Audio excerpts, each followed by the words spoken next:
नमस्कार दोस्तों, एक बार फिर से स्वागत है आपका हमारे इस चैनल में, जहां आज हम एक्सप्लेन करने वाले हैं दहाड़ वेब सीरीज के सेकंड एपिसोड को। पहले एपिसोड को मैंने ऑलरेडी अपने चैनल पर अपलोड कर दिया है, जिसे आप आसानी से देख सकते हैं। तो वीडियो को शुरू करते हैं, और अगर वीडियो अच्छा लगे तो वीडियो को लाइक जरूर कीजिएगा, और इसी तरह के वीडियोस पाने के लिए आप हमारे चैनल को भी सब्सक्राइब कीजिएगा, ताकि आपको इसी तरह के लेटेस्ट और फ्रेश कंटेंट मिलते रहे। तो सेकंड एपिसोड की शुरुआत होती है और हम देखते हैं जावेद को, जिसे महिपाल के लोगों ने पटरी पर बांध दिया था। यहाँ से अंजलि भाटी भी निकल कर जाती है, लेकिन उसका जावेद पर ध्यान नहीं गया था। थोड़ी देर के बाद उसकी नजर पड़ती है युवा मोर्चा के एक झंडे पर, और वो यहाँ पर जावेद को भी देख लेती है। फिर तो वो बिना देर किए तुरंत ही जावेद के पास पहुंचती है और जावेद को सही सलामत उस ट्रेन से बचा लेती है। तुरंत ही जावेद को पुलिस स्टेशन लाया जाता है, जहां पर देवीलाल और परगी भी उससे पूछताछ कर रहे थे। वो लोग उससे पूछते हैं कि तुमने कृष्णा को रात को कई बार कॉल किया है और देर रात तक तुम्हारी बात भी हुई है, जिस पर कि जावेद उनसे कहता है कि ये नंबर मेरा नहीं है। इस नंबर को उसकी आईडी से तो लिया गया है, लेकिन ये नंबर उसकी बहन चलाती है।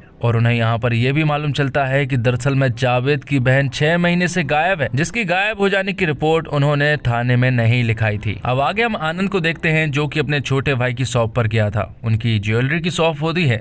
यहाँ पर वो दोनों आपस में बात करते हैं, और यहाँ पर आनंद का छोटा भाई उससे कहता है कि भाभी जहाँ पर काम करती है वहीं पर जय नाम के लड़के के साथ उसका अफेयर है, लेकिन आनंद उससे ये सारी बात करने से मना कर देता है। अब आगे आनंद की वाइफ को दिखाया जाता है, जिसका जय नाम के आदमी के साथ अफेयर था। वो ये सारी बातें जय को बताती है कि आनंद के पिता को और आनंद को ये बातें पता चल गई है कि हमारा और तुम्हारा अफेयर है। यहाँ पर जय उससे कहता है कि हम दोनों एक दूसरे से प्यार करते हैं, इसलिए हमें यहाँ से भाग जाना चाहिए। लेकिन आनंद की वाइफ उससे कहती है कि वो इतनी सेल्फिश नहीं है, उसका एक बेटा भी है, इसलिए वो ये सब नहीं कर सकती। अब आगे हम कैलाश परगी को देखते हैं, जिसके साथ वही कांस्टेबल था जिसके चंगुल से अल्ताफ भाग गया था। और अल्ताफ यहाँ पर परगी को रूट बता रहा होता है कि वो कहाँ से भागे थे। और यहाँ पर जब वो पेट्रोल पंप पर एक सीसीटीवी कैमरा देखता है, तो वो उसकी छानबीन करने में लग जाते हैं, जहाँ कैमरे में उसे एक ब्लू कलर की कार दिखाई देती है, जो कि यहाँ से 5:15 से 5:25 को निकली थी, और उन्हें समझ आ गया था कि ये वही कार है। अब अगले सीन में मंडावा पुलिस स्टेशन में हम रजनी को देखते हैं, और यहाँ पर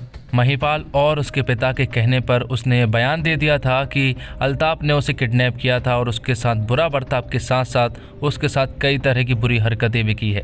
यहाँ पर पुलिस वाले उससे कहते हैं कि तुम्हारे एक गलत बयान के कारण अल्ताफ की जिंदगी खराब हो सकती है, लेकिन महिपाल और उसके पिता के कारण उसे ये बयान देना ही पड़ता है। अब अगले सीन में हम आनंद को देखते हैं, जो कि बच्चों को पढ़ाने के लिए गांव में जा रहा था, और साथ ही वो एक लड़की से भी बात कर रहा था।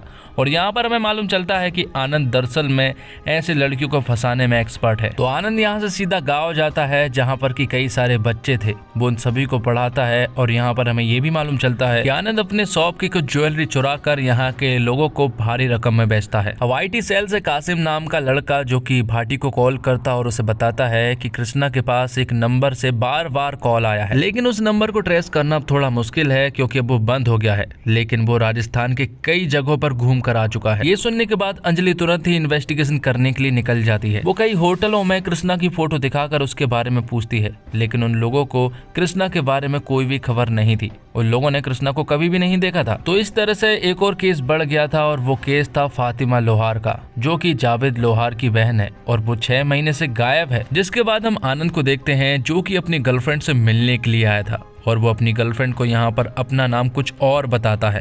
और यहाँ पर हमें मालूम चलता है कि आनंद इसी तरह के काम करता है। यहाँ पर उसकी गर्लफ्रेंड शादी के बारे में पूछती है, लेकिन आनंद उससे कहता है कि उसके घर वाले नहीं मान रहे हैं, क्योंकि वो बहुत ज्यादा दहेज की मांग कर रहे हैं। पर आनंद उससे ये भी कहता है कि अगर उसके घर वाले नहीं माने तो वो लोग भाग जाएंगे। अब अंजलि भाटी IT सेल में जाती है, जहाँ पर कि वो नंबर को ट्रेस कर रही थी और कॉल हिस्ट्री के बारे में निकाल रही थी। लेकिन यहाँ पर उन्हें मालूम चलता है कि एक पैटर्न था, जिसमें कि रात को ही हमेशा बात हुई है, और जिन लड़कियों ने आपस में बात की है वो गायब है। तो फातिमा को जो लड़की बार बार कॉल कर रही थी, वो उसके घर पर जाती है। और यहाँ पर अंजलि को मालूम चलता है कि दरअसल में वो लड़की भी गायब है, और वो कई दिनों से गायब है, लेकिन उसके घर वालों ने कंप्लेंट नहीं की थी।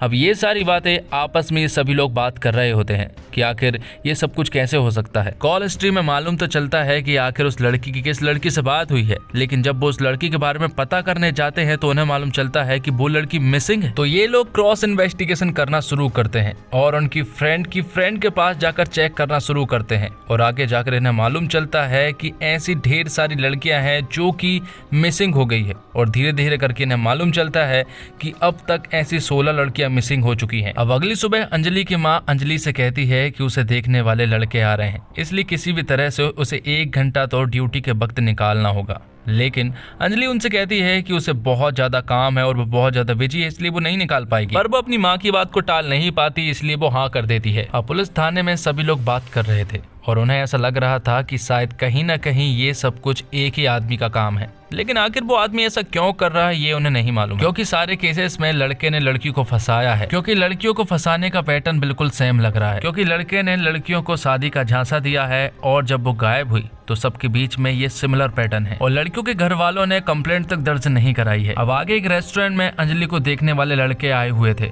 वो यहाँ पर अंजलि का बहुत देर से इंतजार कर रहे थे। थोड़ी देर के बाद यहाँ पर अंजलि आ जाती है। अंजलि उनसे बात करना शुरू करती है और यहाँ पर अंजलि लड़के से कुछ इस तरह से बात करती है जैसे मानो कि वो उससे बात नहीं बल्कि इंट्रोगेशन कर रही हो। तब लड़के की माँ गुस्सा हो जाती है और ये रिश्ता बनने से पहले ही टूट जाता है। इसके कारण अंजलि की माँ उस पर बहुत गुस्सा करती है। अब आगे महाराष्ट्र का सीन दिखाया जाता है जहां पर कि हम आनंद को एक लड़की से बात करते हुए देखते हैं और यहां पर आनंद ने उसे अपना नाम रिचर्ड बताया था और इस लड़की को भी उसने अपने प्यार में फंसा लिया था। अब अंजलि भाटी और देवीलाल सिंह एसपी सर के पास जाते हैं। उन्हें आईटी से सारी इन्फॉर्मेशन मिल चुकी थी और उन्हें ये भी मालूम चल गया था कि ये पैटर्न एकदम सेम लग रहा है। तो ये केस अब बहुत ज्यादा इंपॉर्टेंट हो चुका है, इसलिए अब उनका पूरा का पूरा फोकस इसी पर रहना चाहिए। इसलिए hospital, bus stand, railway station, सभी जगह उन सभी लड़कियों की फोटो को लगा दी जाती है। अब आगे हम स्कूल का सीन देख पाते हैं जहां पर कि कुछ लोग क्रिकेट खेल रहे थे। तभी एक बॉल एक छोटे से बच्चे को लग जाती है और यहाँ पर हमें मालूम चलता है कि जिस बच्चे ने बॉल मारी है वो किसी और का नहीं बल्कि देवीलाल सिंह का बेटा है। और यहीं पर हम आनंद को भी बैठा हुआ देख पाते हैं।